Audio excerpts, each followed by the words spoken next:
fjármunum vel varið í að létta gjaldtöku af börnum, ef þú spyrir mig. Þannig að auðvitað þú skilja mjög vel að íbúar séu bara býtu af hverju þjónustan ekki eins góð og hún geti orðið. Þannig ég skil alveg að fólk einhvern veginn treysti ekki þegar það er ekki verið að framkvæma vilja íbúa borgarinnar sem vilja þetta bara hafa þetta öryggi í sínu lífi að grunnþörfin sé mætt. Hvað var það til dæmis?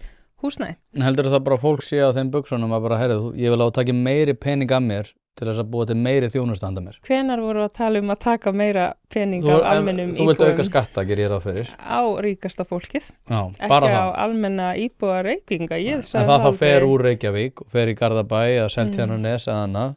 Og hvað ætlum við að gera þegar við erum búin að missa náttúrulega, sko, ríka fólki náttúrulega borgar, held ég, hvað var það? 60% af öllu útsvari. Þegar við erum komið með efstu 2 tekjutíundirnar, þá var þetta kringum 80%. Þannig að þú veist, þeir eru hvað sem að borga mestmegnis af þessum peningum.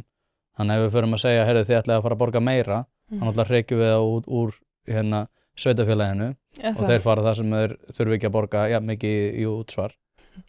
Ef að þetta yrði lagt á með lögum frá Alþingi þá á þetta við í öllum sveitafélögum. Það er ekki þannig að Reykjavík Við erum í borgarstjórnarkosningum. Já. Þannig að við erum að tala um það. Ég er að segja að þú vilt sjá þetta aukast. Við erum ekki að tala um að setja útsvar á fjármagnseigendur þá utan Reykjavíkur, nema að það, þú myndir vilja binda það í lög. Ég skil það, en það er ekki eftirspurn eftir því í landsmálunum. Þannig ég er að spá, sko, hvernig sér þetta fyrir þér í dag með það að vilja auka skattinnheimtu? Fólk er samt ósátt. Hverju ætlar að skattleggja ef þú getur ekki skattleggja þetta fjármagnseigendunar? Hvernig ætlar að sækja þessa skatta? Það get ég ekki sótt á. Ég er ekki að fara að tala fyrir að hækka skatta á almenna íbúa Reykvíkinga.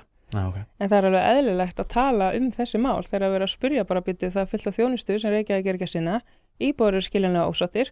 Hvernig ætlar að gera þetta? Þá finnst mér bara eðlilegt að maður greinir frá því hvernig maður sjáir fyrir sér að hlutinir er að vera.